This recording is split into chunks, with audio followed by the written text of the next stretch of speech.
Hi everyone, this is Fancy, and you can see that I have Project 14 pulled up on the left side, and I have the code for it in WebStorm on the right side. So you can see that I've already made it through steps 1 through 3. I've opened a new project folder called Web Colors. Inside it, I've created a new HTML document called index.html, and I've also set the title to be Web Colors. And I've created an H1 within the body that says the same. So here's my H1. My H1 closing and opening and closing tags, Web Colors. And then it says create a page that looks similar to the example provided below with the following instructions. The first one you may or may not be familiar with. It's number 5. The background color of the page is hashtag F5DEB3. All right, so that might be something new to you. And what that means is you're adding a background color to the body. So you're adding a background color to the browser window. And that simply goes up near the top of your style. So you can see I have an internal style sheet here, my opening and closing style tags.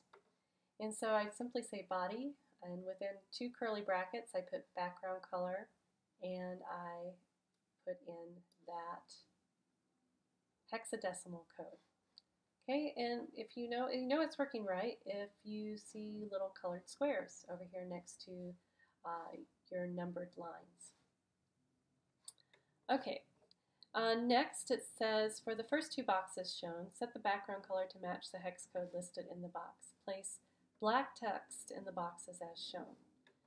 So I've created 2 divs and I've given them a background color. Okay, so here is my div with a class of box 1. My next div has a class of box 2. My third div has a class of box 3. And each one has a different background color, and it also has a color for the text. So you can see that my background color for the first div box 1 is this, and the color for the text itself is black. I've got a little comment here as well. Background color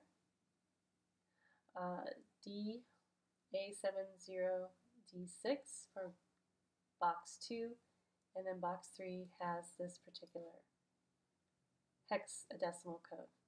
And then the color for the text is all the same. And you can see that the text that displays in the div is the actual hexadecimal number that we've used for each div. Now I'm going to go back up here and say, what happened. So I'm missing my color for my H1. So I'm going to go back and type in hashtag and 2E8B57.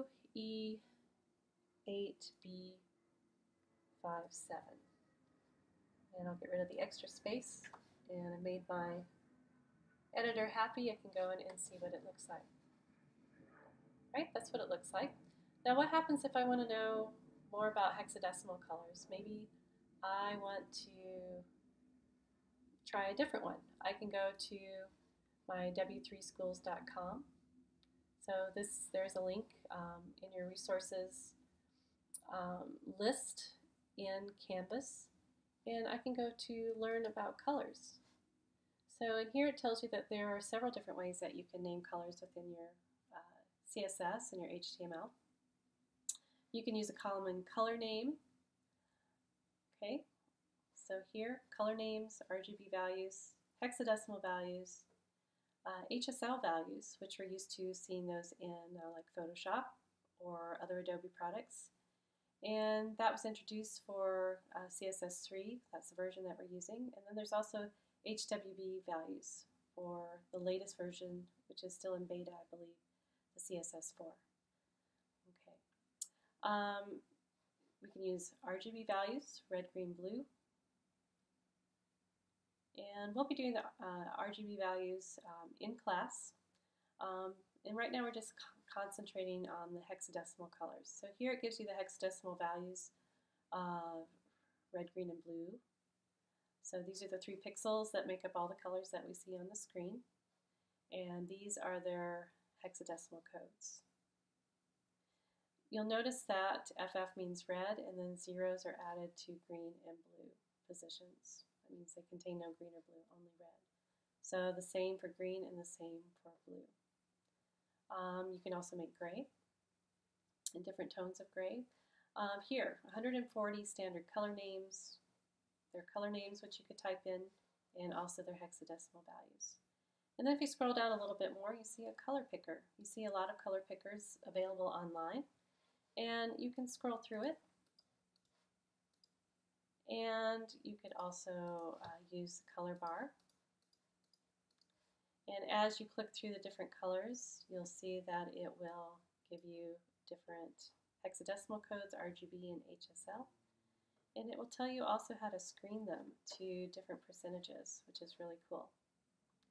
So feel free to go ahead and take a look at that. You can assign different colors to these 3 divs if you like, just as long as you use the hexadecimal codes. And we'll cover RGB and other ways to specify color in class. Thanks.